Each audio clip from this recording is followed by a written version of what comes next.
Hola Belén, ¿cómo estás? Hola Luis, ¿qué tal? Un gusto. Un gusto. Vos sabés que estaba pensando, yo no sé si vine alguna vez con mi viejo, con alguno de mis tíos y mi tía acá. No recordaba. Para decirle a la gente que estábamos en la estación Aguará La estación de Aguara. Cerri. Así es. Acá paraban todos los trenes de pasajeros. Acá paraban los trenes de pasajeros. Esta estación es de 1912. Este es el ramal de Bahía Blanca a Carmen de Patagones, del Ferrocarril Pacífico. Como siempre, esas cosas que tiene nuestro país, inicialmente fue bastante controversial la instalación de esta estación, exactamente, porque desde 1906 que se concesiona la línea hasta 1910 no se hizo nada. Si ustedes ven en el ingreso a Cerri, hay como, según van ingresando a Cerri, hay un terraplén. Bueno, eso, sí. para, que eso te lo quería preguntar. Sí. Mientras tanto vamos a la estación Aguará. Acá hay según leí en tu, ¿cómo se dice? Tesis doctoral. En tu tesis doctoral como geógrafa, o licenciada en geografía, acá hay un triángulo ferroviario, por decirlo de alguna manera. Estación Cerri, allá en Cuatreros Viejo. Exactamente. Aguará, en el centro de Cerri. Sí. Y Villa Olga. Villa Olga. Así de ahí es. toma el nombre el frigorífico que en su momento, yo no sé si todavía está o estuvo en Villa Olga. Ahí estaba la estación. Exactamente, la estación Villa Olga es anterior a todas estas. La estación, anterior sí, a la Aguará. La estación Villa Olga, ese ramal, que era el ramal hacia el noroeste, Bahía Blanca-Toay, es de 1888 y era una estación muy precaria, una posta de ferrocarril. Después va a venir el ramal de Bahía Blanca a Neuquén, que es donde podríamos encontrar la estación Cerri, hoy ya desaparecida, de 1897. Ubiquémonos, después vamos a ir para allá. Sí. La estación Cerri, ¿qué es? ¿Atrás o por ahí donde está la escuela número 10? Atrás, sí, pasando a la escuela 10. Y la última estación es esta, de 1912, la estación Aguará, como les decía, de la línea Bahía Blanca a Patagones del Ferrocarril Pacífico. Y como de cualquier manera, esta estación acá le empieza a dar sentido y formación al pueblo de Cerri a partir de mejor dicho, CAP, la lanera, o la lanera CAP y después esto. Tiene un vínculo muy importante. El frigorífico se instala en 1903. Sancinena. Sancinena, franceses. Exactamente. Franceses, en realidad era un francés que vivía en Montevideo y hace en Avellanera un frigorífico, hacia fines del siglo XX, ¿no es cierto? Y bueno, por la crisis económica de 1889, de la presidencia de Juárez Celman, el frigorífico quiebra. Y Torkins, el famoso Ernesto Torkins de esta zona, el del Parque Provincial. Exactamente, con su grupo. Acá tenía... Era una persona muy hábil, muy hábil, porque con su grupo económico él se hace cargo del frigorífico.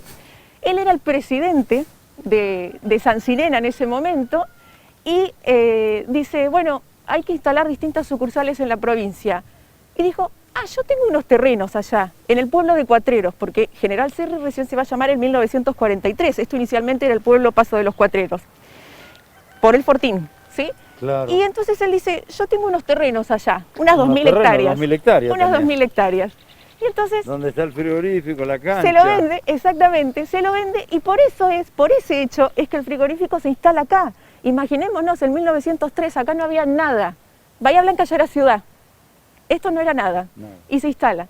En 1905 se instala la lanera argentina y eso se convierte en un pueblo industrial. Y bueno, eso, el otro día un vecino de... ¿Cómo se llamaba el vecino?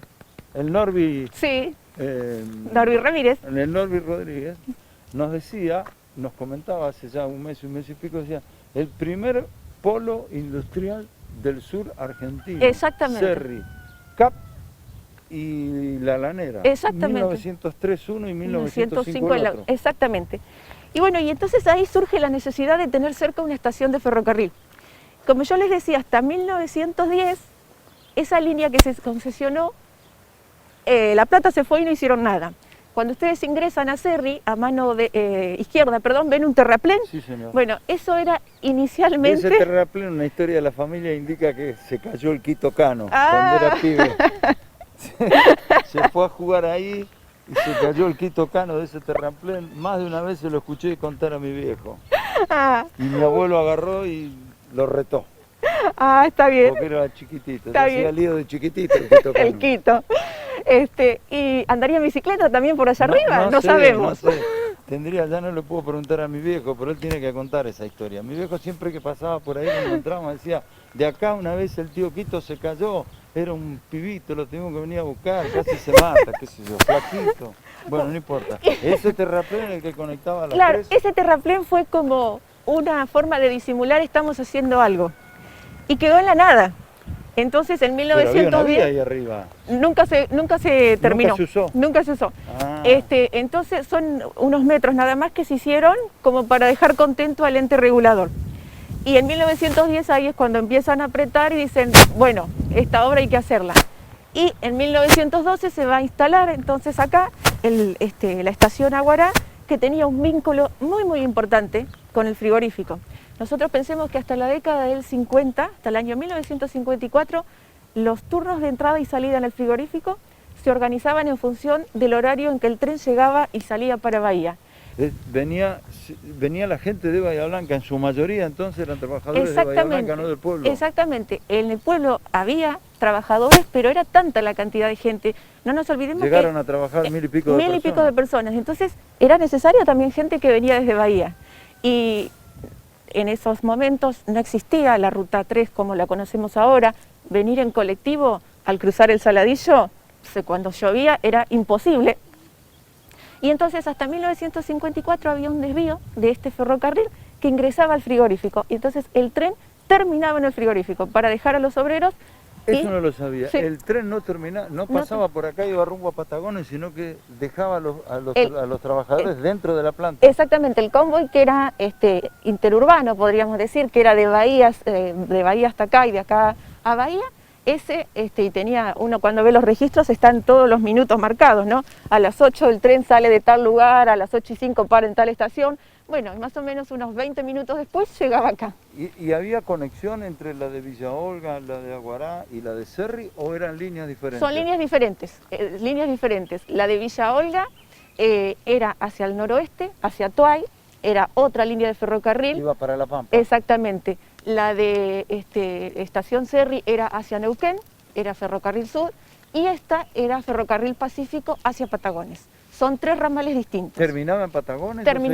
Terminaba en Patagones, y eso es muy interesante también, ¿no? Porque en el momento cuando se empieza a hacer esta línea, se le quiere dar continuidad hasta Zapala, después por distintos motivos no se siguió, y fue por el temor a un enfrentamiento armado con Chile. Porque en ese momento estábamos otra vez en disputas con la delimitación de la frontera con Chile. Entonces, una de las causas por las que este ramal se inicia tiene que ver con ese hecho histórico.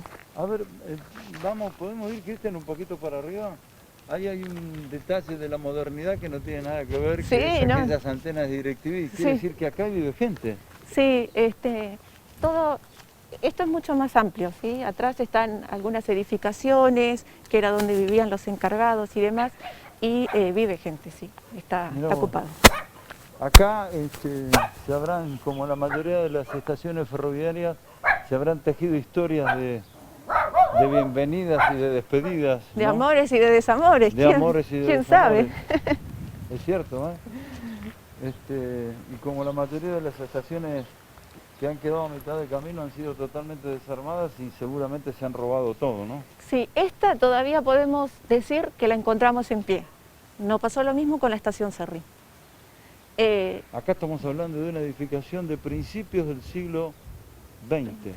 1912, exactamente. 1912. Bueno, vamos a caminar un ratito por ahí y seguimos hablando con Belén.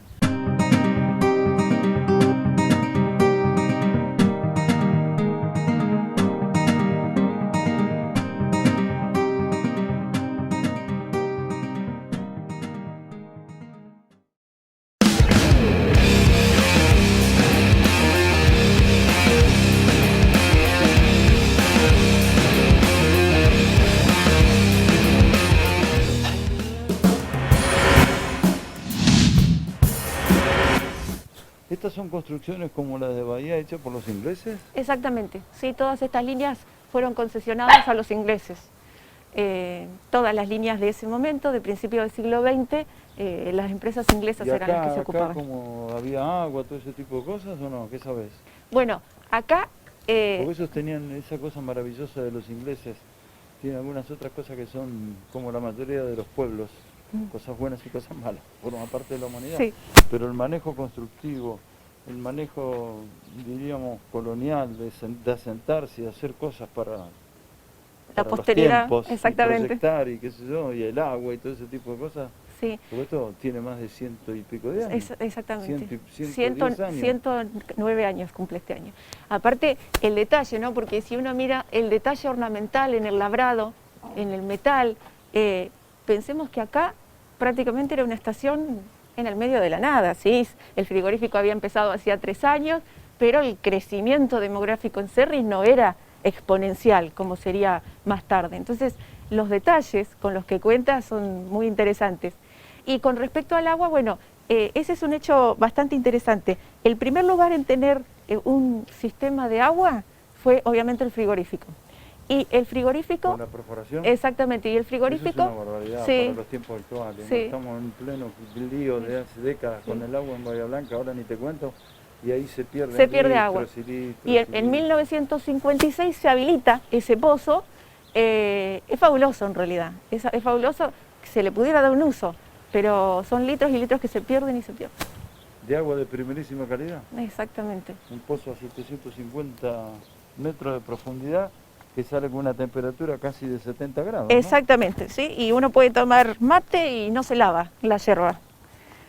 ¿Lo has hecho? No, yo no lo he hecho, pero me lo han contado muchos de los trabajadores y es como la duda que siempre tengo. Les pregunto, ¿es cierto? Cuando le comenté que venía acá a hablar contigo, ¿tu viejo era panadero? Sí. Bueno, me contó la historia de tu viejo. La panadería del Fortín. Bueno, y me decía que en realidad no hay un solo surgente en la CAP, sino que hay dos, ¿es así? Exactamente, sí. Y los dos tiran agua y... Tiran agua, así es. Son litros y litros que son desperdiciados. Es algo que no se logra entender eso, sí, ¿no? Porque sí. eso viene de... Mi viejo siempre lo contaba, mi abuelo, te estoy hablando de hace, qué sé yo, no sé. Sí. Y hoy, frente a esta situación de crisis... Y imaginemos que la habilitación de ese pozo es de 1956, pero desde antes ya empezó la prospección y el uso y demás. Porque además la CAP lo usaba para limpiar todo. Así es. Una vez que terminaba la tarea, para enfriar, para limpiar, para todo. Así es. Entonces, la lanera también tiene. La lanera también tiene. Parte de la lanera se utiliza en el pueblo. Exactamente, se conecta y al abastecimiento del pueblo. Pero siempre cuento lo mismo, yo la Tota, mi tía Tota. Sí, la conozco, sí. ¿La conociste? Sí. Bueno, otra, ¿quién no conoce a la Tota? Sí. Es como decir, quien no conoce a Quito Cano, no conoce a la Tota Cano, no lo conoció, no conoce el pueblo. Yo me acuerdo perfectamente cuando lavaba los platos, tenía que primero juntar para que se enfriara el agua, si no era imposible. Sí, y actualmente sigue pasando, cuando se conecta el surgente de la lanera, el agua sale hirviendo. Ahora, bueno, no era el motivo de la nota, pero siempre digo lo mismo, en este momento de necesidad de agua. Claro, que nos demos el lujo de estar tirando y tirando sin ninguno, no se puede creer. Sí. Bueno, volvamos a lo nuestro. ¿Ese galpón también es de esa época? También es parte de la construcción de lo que es el ferrocarril. Siempre en las instalaciones de las estaciones íbamos a encontrar generalmente el edificio de la estación, que es donde la gente esperaba, llegaba, subía. Vamos a encontrar las casas de las cuadrillas, la casa del encargado y galpones. Acá atrás vos me dijiste, evidentemente vive gente, porque veo que hay dos pantallas de DirecTV que no tienen nada que ver. No son de la época. No son de la época. Pero ahí hay otras construcciones de gente que eran los gerentes, los guardas. Sí, el guardia de estación. Normalmente estaba una para el guardia de estación. ¿Cuántos trenes venían y pasaban acá normalmente para que la estación tuviera vida? En los años de mayor funcionamiento llegaron a pasar 6 diarios. 6 diarios. Bajaba y subía gente permanentemente. Bajaba y subía gente. Y además la situación de venir de Bahía Blanca y terminar para los trabajadores de la CAP adentro de la CAP. Así es. Que después lo llevaba a Bahía Blanca otra vez. Así es, sí. Bueno, ¿y qué te llevó, tu condición de serrense te llevó a hacer un doctorado sobre eso? Sí. Yo ingresé a la universidad en el año 2002 y ya en las primeras materias, cuando empezaba a tener la posibilidad de elegir hacer un trabajo final para la cátedra, me llamaba la atención el patrimonio de Cerri. Siempre me gustó, no sé. Fortín, todo eso. Fortín, la CAP, la lanera, la colonia, la parroquia San Miguel Arcángel, ¿no? Ver esas edificaciones que yo decía, son tan distintas del resto, ¿qué es lo que pasa acá? Y bueno, entonces ya desde el 2003, 2004 más o menos, empecé de a poco a juntar material, a hacer entrevistas. Tuve la posibilidad de hacerle muchas entrevistas a gente que ya no está entre nosotros, ¿sí? La verdad era gente de mucha edad, sí, gente de mucha edad que bueno, que me contaron sus historias, gente que había trabajado en la lanera, en la CAP, y bueno, en el año 2009 me recibí de licenciada, hice ahí una pequeña tesis, que era el requisito para recibirse, donde me aboqué únicamente en el caso del frigorífico, y ya luego seguí con mi trabajo doctoral, con CONICET, en la Universidad del Sur, sobre el patrimonio local, y traté una variedad de patrimonios en realidad, porque no nos tenemos que olvidar que el patrimonio edificado o tangible, que es lo que nosotros vemos, se sustenta de un relato. Si nosotros hoy no estuviéramos hablando de esto, esto sería un edificio que está ahí y a nadie le importaría. Entonces se sustenta de un relato y forma parte de un paisaje. Y nosotros, en realidad, en Argentina tenemos una carencia en la gestión y el cuidado del paisaje. Lo vemos con la pandemia, decimos, ahora que no estaba permitido viajar, por ejemplo, ¿por qué en las localidades no tenemos paisajes conservados en donde uno pueda ir y pasar el día? Eso en Europa está muy, muy adelantado. La verdad que tienen una gestión del paisaje súper interesante. Y acá no, acá es muy incipiente. Un lugar para descansar, para tomar un mate. Para lo que sea.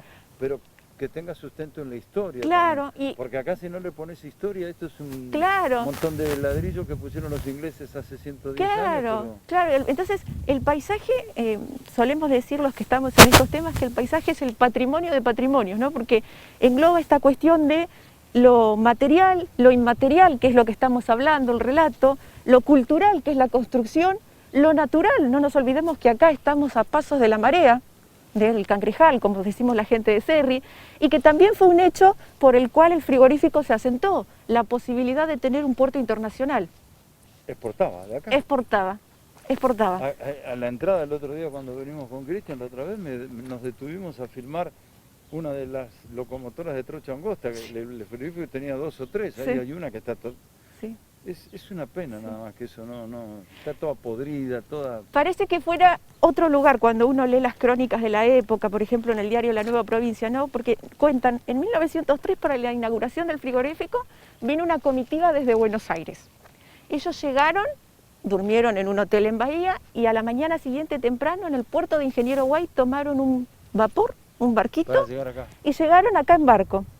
Y de acá subieron en el puerto en un convoy de un ferrocarril, del de trocha angosta, de la trochita que está ahí a la entrada del frigorífico, y los trasladaron en ese ferrocarril hasta el interior del frigorífico. Y así funcionaba también, ¿sí? Todas las cargas, cuando eran embarcadas en este puerto internacional de Cuatreros, salían desde el frigorífico en ese tren hacia el puerto. Y uno se lo imagina y dice, wow, ¿por qué perdimos eso? Hace 100 años estábamos así y ahora no. Sí, pero además ponerle las alternativas, qué sé yo, internacionales, del comercio, todo lo que vos quieras. Pero se podría haber utilizado, como en su momento hubo tantos proyectos para hacer un tren regional, interurbano, trochita, para hacer un paseo por Cerri, sí. Ya que estaban esas máquinas. Sí. Ahí está todo abandonado. Todo abandonado. Yo creo que es una falta de compromiso, falta de gestión, falta de decisión política. ¿Y sabés qué te voy a decir otra cosa? Esperanzas. De no conocer la historia. Exactamente. Y esperanzas de que, por ejemplo, cuando cerró el frigorífico iba a ser momentáneo. Yo creo que el frigorífico, la lanera eran el corazón de la localidad. Y para la gente fue un golpe muy grande. Y se quedaron en esa nostalgia de decir, esto es momentáneo, pero va a venir alguien y lo va a abrir y va a funcionar. Y no fue así. Vamos a hacer una cosa. ¿Podemos seguir esto el sábado que viene? Dale, yo encantada. Vamos hasta... Porque ahora me entusiasmaste.